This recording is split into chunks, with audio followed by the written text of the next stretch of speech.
Welcome to Writer Pants on Fire, where authors talk about things that never happened to people who don't exist. We also cover craft, the agent hunt, query trenches, publishing industry, marketing, and more. I'm your host, Mindy McGinnis. You can check out my books and social media at mindymcginnis.com, and make sure to visit the Writer Pants on Fire blog for additional interviews, query critiques, and more at writerpantsonfire.com. Hidden Compass is an award-winning media company that's turning storytellers and explorers into heroes and championing a new age of discovery.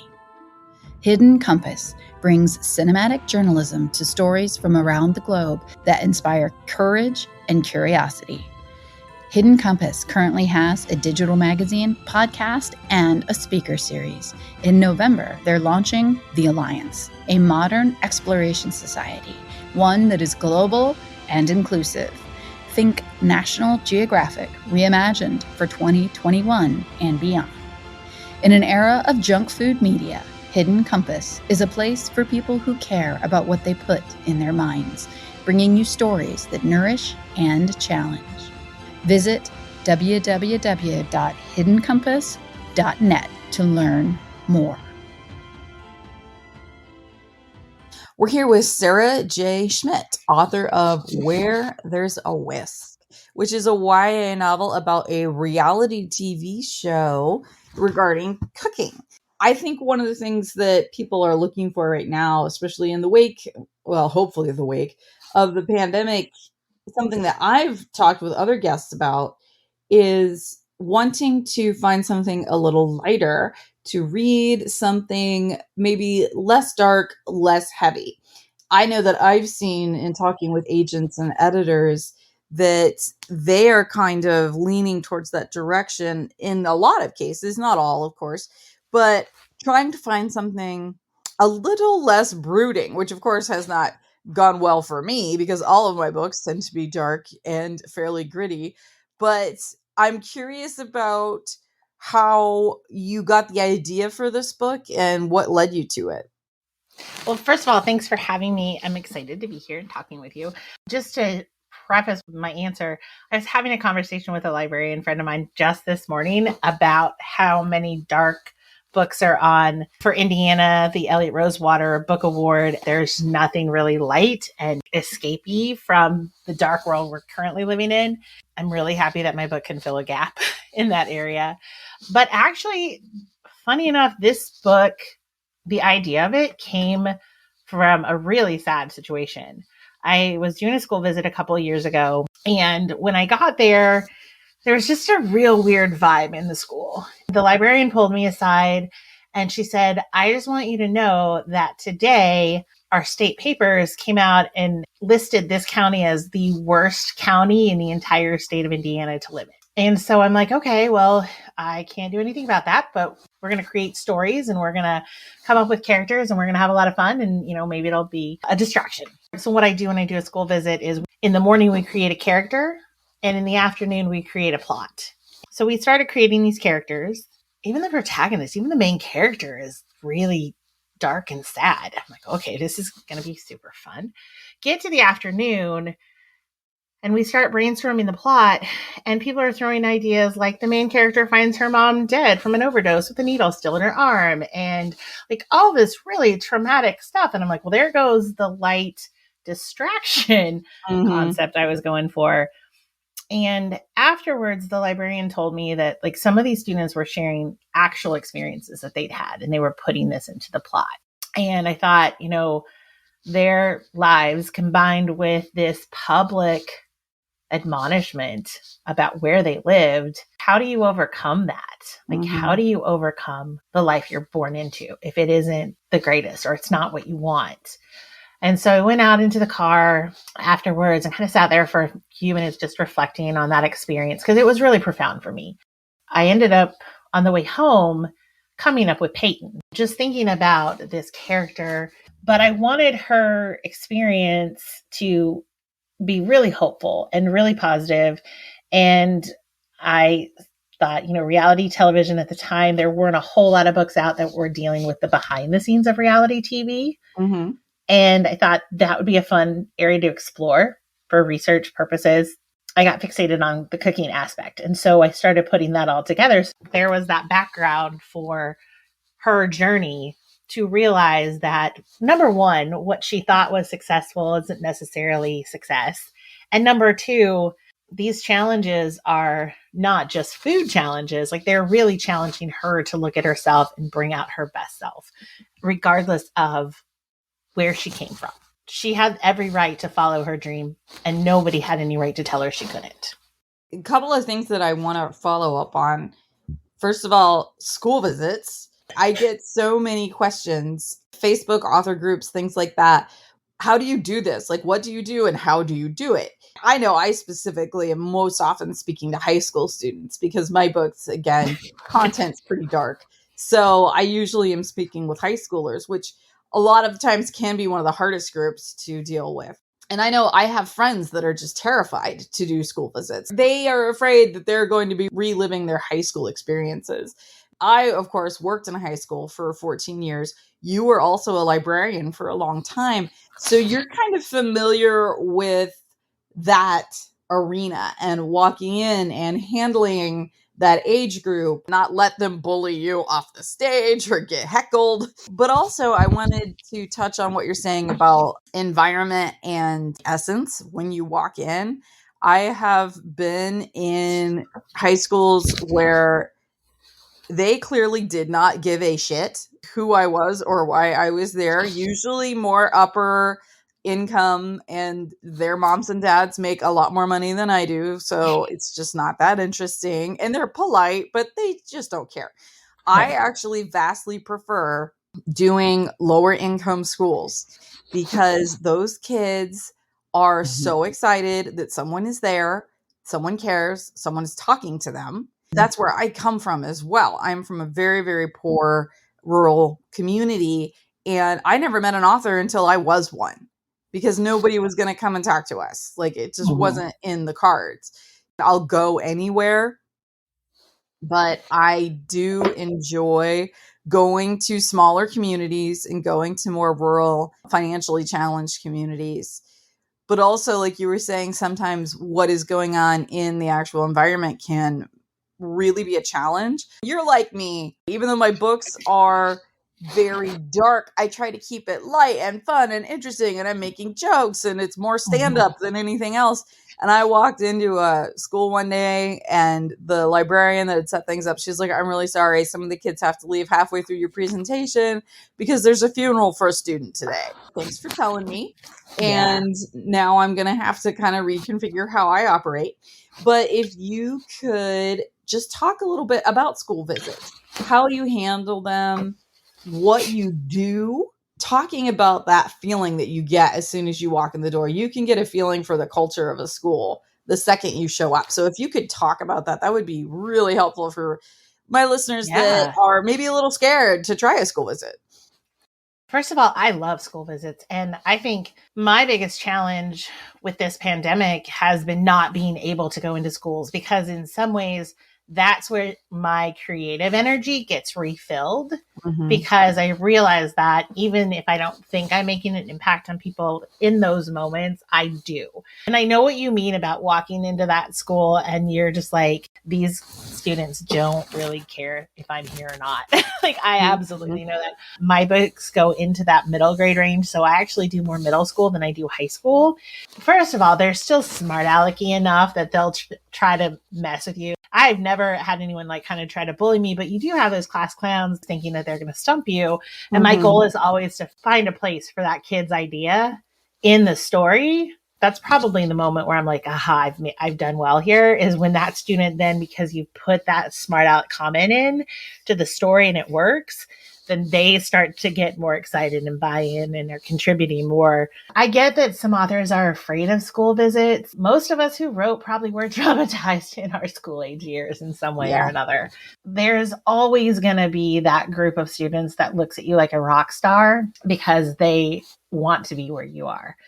And those are the students that I really really like talking to those students, and not about my book. I want to learn about what they're doing. If you walk into a school visit and you make it as much or more about the students than about yourself, I think that's the key to a successful school visit. Engaging them, bringing them into the process.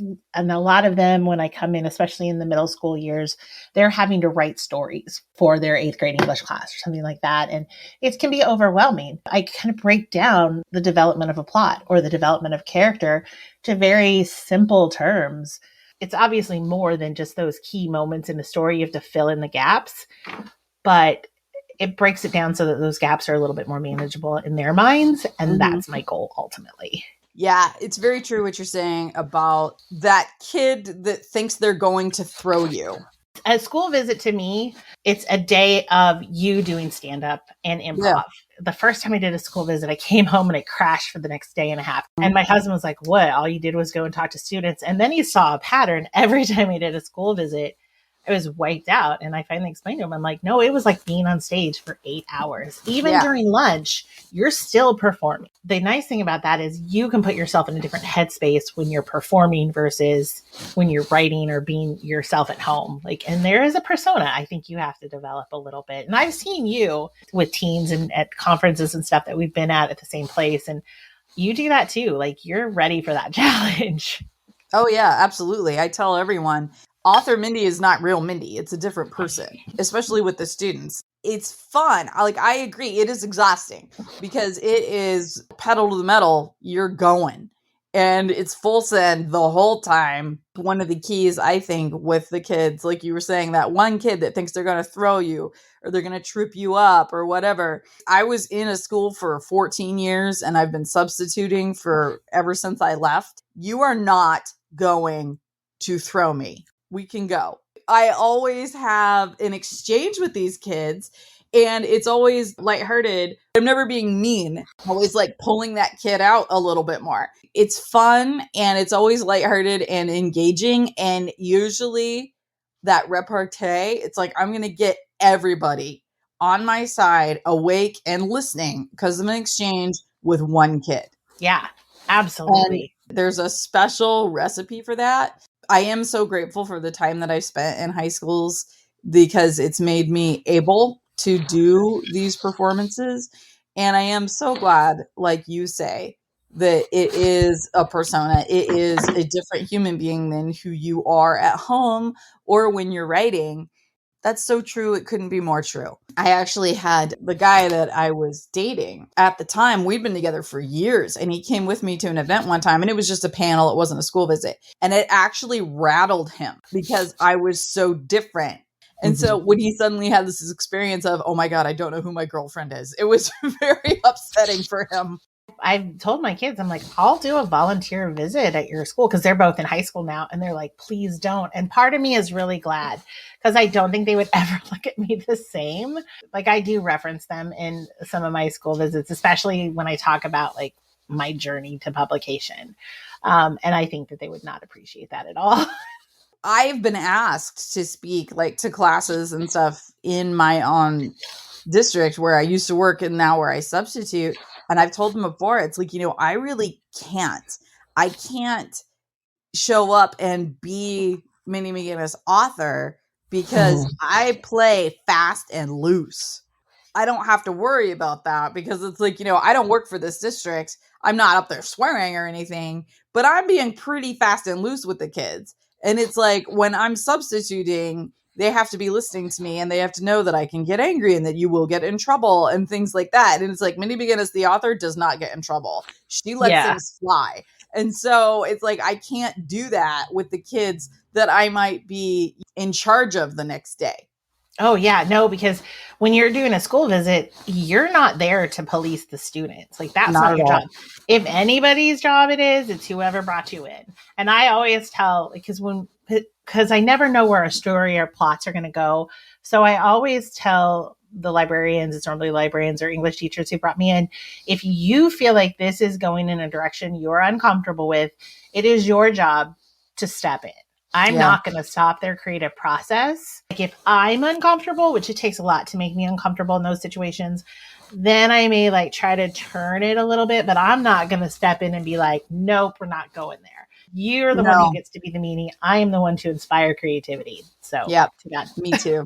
I've done school visits where the person that brought me in or the staff or the principal or whoever goes up ahead of time and they're like, Mindy McGinnis is here and this is a big deal and you will listen to her and you will be quiet. Absolutely stomp down on them. And then I'm walking in and I'm like, hey, kids, let's be silly. And they're just like, we're not allowed, and their little faces are completely shut down. I had that happen at a school visit with 7th graders, which can be the most fun. And it's like, I will say things or tell jokes. And then the kids, because especially at the junior high age, they like to then turn to each other and repeat the joke. I don't know why, but that's what they do. They just say the joke again to each other and then they keep laughing. I just let it roll. I just let it be loose and I let them do that and talk to each other a little bit. There are certain times not to squash the laugh. And there is nothing worse than when you say something that is supposed to be funny and you pause for the laugh and there is no laugh. Oh, I know. That's the sound of death on a stage. Oh, yes. I don't know how comedians do it. I have told the staff, it's your job to police them if they're actually being rude. But if they are talking to each other a little bit, or if somebody falls asleep, great. If somebody doesn't want to be there and they don't want to listen, I don't want you waking them up and saying, pay attention. Let them sleep. They don't want to be here. They're going to be a distraction if you wake them up. You waking them up is a distraction. Leave them alone. Let them sleep. Yeah. Because here's the thing. In that audience, there are potential writers. And they're always the ones who get irritated and self-police those students who are really pushing that envelope on what's like funny / disrespectful. So they kind of self-police a little bit. But that there are those students who are in there and they are just lapping up you being there and the things that you're teaching. And my goal when I do a school visit is that hopefully at least 1 or 2 students has been inspired to not necessarily be a writer, but follow whatever their passion is, whatever their creative self is, and to not be afraid or ashamed or anything of it and to just go for it. Yeah, I agree. I really hate it when the students feel like they can't interact or engage with you.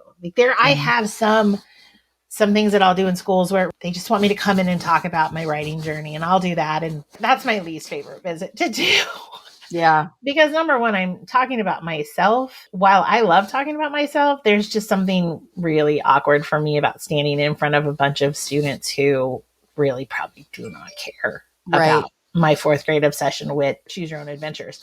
Although, strangely enough, there are some students who get excited when I say, yeah, my writing was inspired from Choose Your Own Adventure books. Oh, yeah. Yeah. So you never know who you're going to reach. No, I prefer to go into schools and I will give discounts to schools that are underrepresented populations or lower socioeconomic neighborhoods and stuff like that, because going back to Where There's a Whisk, they have every right to pursue their dreams and to be inspired. And I'm not saying I'm a super inspirational person, but I do hope that the experience makes them think about what brings them joy. Every college has that one professor whose class is so popular, students line up to get a spot. One Day University brings over 200 of these top-rated professors together online to present incredible live-streamed talks based on their most popular courses. Professors are selected from schools across the country, including Yale, Stanford, Harvard, UCLA, Duke, Michigan, Columbia, and many more. Every weekday, One Day University offers a new 1-hour live-stream talk, followed by a live Q&A with the professor. Members also get access to a library with over 500 past recorded talks available on demand. You can learn something new every day about history, politics, art, science, music, psychology, and much more. Memberships are $8.95 a month or $89 for a year. First 2 weeks are free. If you use code WriterWriter and sign up for an annual plan, you'll get your first year for half price. Some popular talks that could be of interest to my audience would be Books That Changed the World from Joseph Luzzi of Bard College, or 4 Films That Changed America from Mark Lapadula of Yale. Visit www.onedayu.com to learn more. And don't forget to use promo code WriterWriter for half off an annual membership plan. I want to talk about Where There's a Whisk, and I want to talk about setting it in the world of reality television.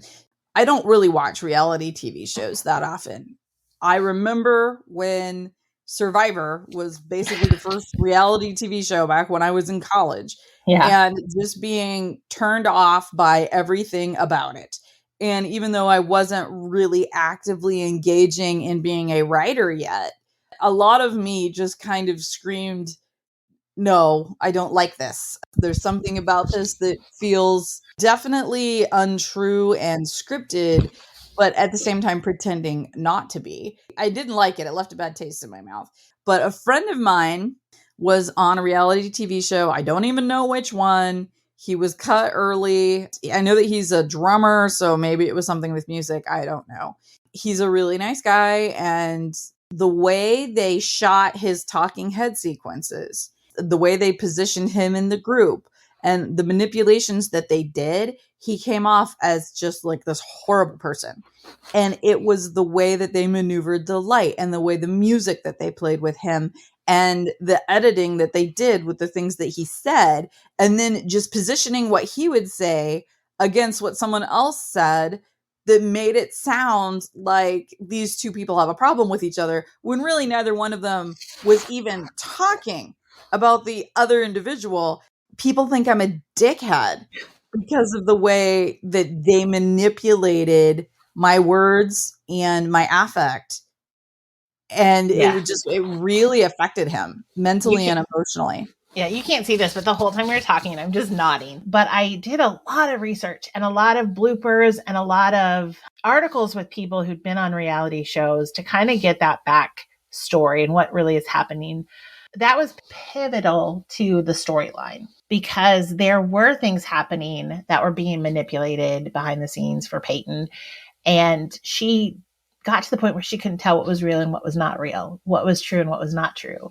And trying to decide how much of herself she was willing to give up to be a part of the show and stay on the show. I do delve into that. And it isn't necessarily to do like some big expose on reality television. It's an expose on reality because we live in a time now where everybody's pictures are filtered and everybody's choosing what to put out for themselves, and they're narrating their own lives and putting this best face forward, which I think is causing a lot of damage to not just like definitely to, I know my age group, because I have friends who are like, oh my gosh, this family is so perfect and we never go on vacation or do this. And I'm like, dude, that's not real. You don't know what kind of fights happened over that vacation. Yeah. But teenagers, especially, their entire lives have been filtered. And I just wanted to pull that curtain back and go, not everything is perfect. And it's okay if you're not living up to what you think somebody else is living up to. That's okay. You do you, because that's the only thing you can do. It's funny that you say like our generation. So like I'm 42. I really use social media very heavily when I first started in the publishing industry. I never used it that heavily as a individual. Like in my personal life, I would use it occasionally, Facebook especially, because that was what was kind of the new thing for a while. I stopped because people would friend me and I would be like, oh yeah, sure, you. And then I would post things and I felt like people would then speak to me in public about things that I said on Facebook. And I wasn't having interactions with people while I was in front of them. It was weird to me that my interactions with people in real life were about what I had done online. I didn't like it. I don't have a lot to say about the filter because my bullshit detector is always set high. Right. And so I've always just been like, you don't look like that. And I know it, you know? Yeah, I think that's one of my favorites. So I kind of am obsessed with TikTok, and that was a pandemic that's a result of the pandemic. But Mhm. what I love about TikTok is that filter is so obvious that Yes. it's comical. Anyone can do it. I actually have less problem with like TikTok and the filters on TikTok. We always think we know because we feel like we know somebody through social media, like what you're talking about. We feel like we know that person. So we Mhm. assume we know what their life is like. And Mhm. then we have our reality of what our life is like. And we, as a species, tend to compare, or at least Yeah. us as an American society, we can, it's the whole go all the way back to Keeping Up with the Joneses. Mhm. Like we're always comparing our lives to other people. And that's just not healthy. No. It's just not good for your soul at all. No. I try not to participate in it. Like you said, it is instinctive. Like we all do it to a certain degree. I don't use social media as an individual. Like we were talking about before, you have your author persona and your real persona.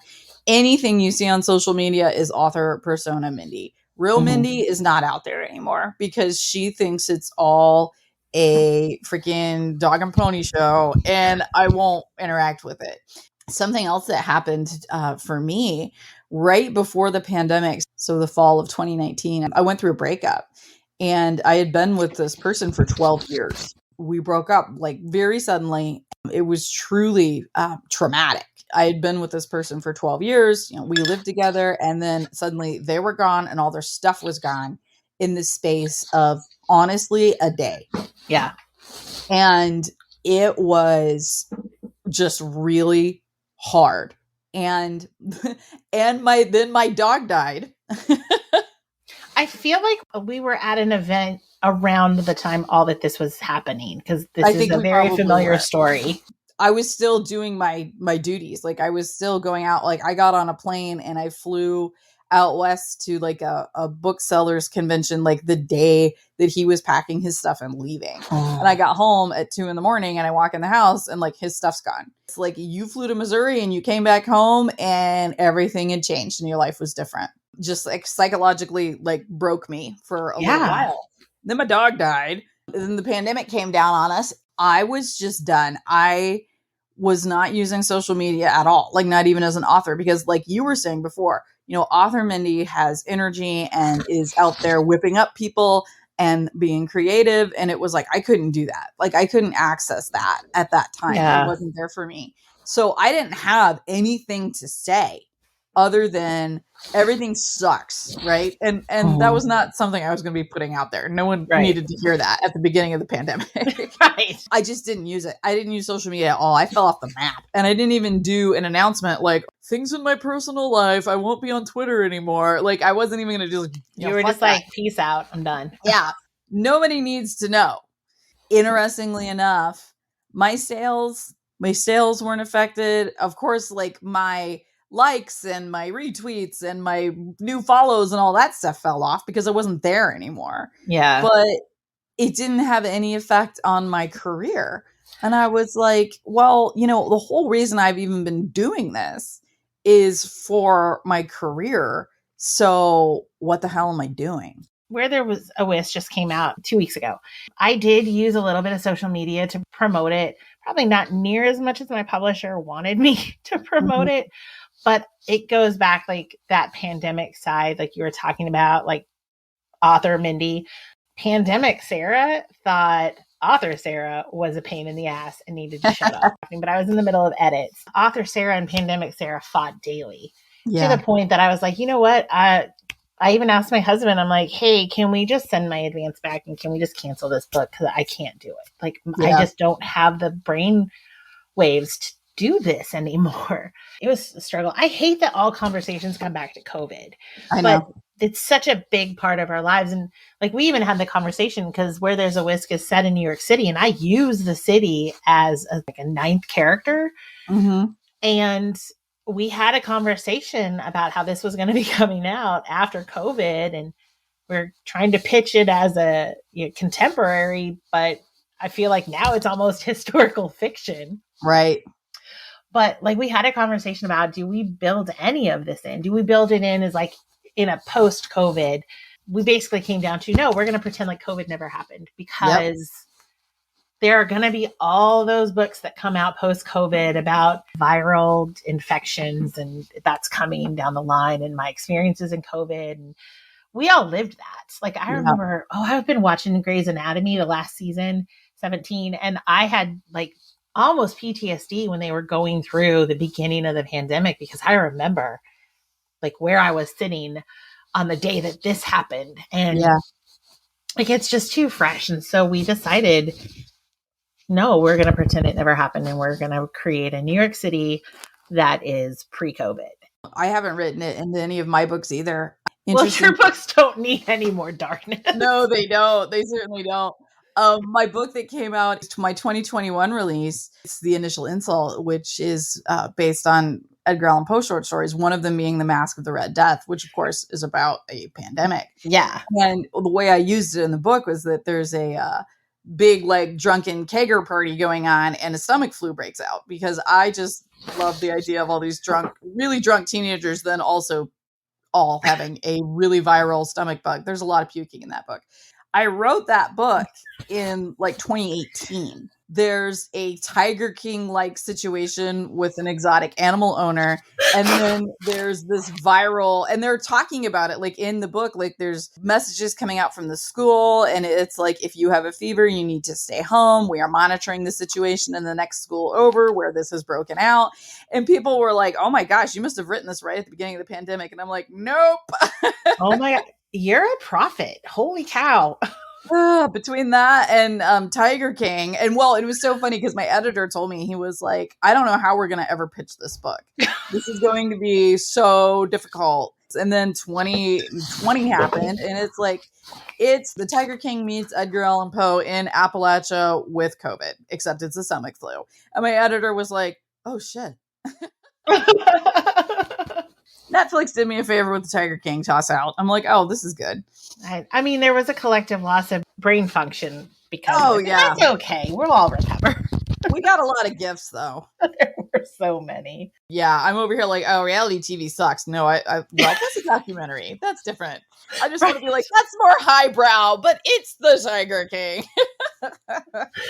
Right. It's like the lowest common denominator of highbrow. There you go. It really, really is. Last thing, why don't you let listeners know where they can find you online and where they can find Where There's a Whisk? Where There's a Whisk is available anywhere you can find books. If you want to request it from your indie bookseller, I would really appreciate that, because we do need to support those indie booksellers, especially publishing is more and more questionable about how many books and when books are coming out. So support your local booksellers. I am on TikTok, but barely, but I'm going to be coming on more. That's my favorite platform, period. Follow me on Twitter at SJ Schmitt. Yeah, just go to TikTok and look up Sarah J_Schmitt and you'll find me.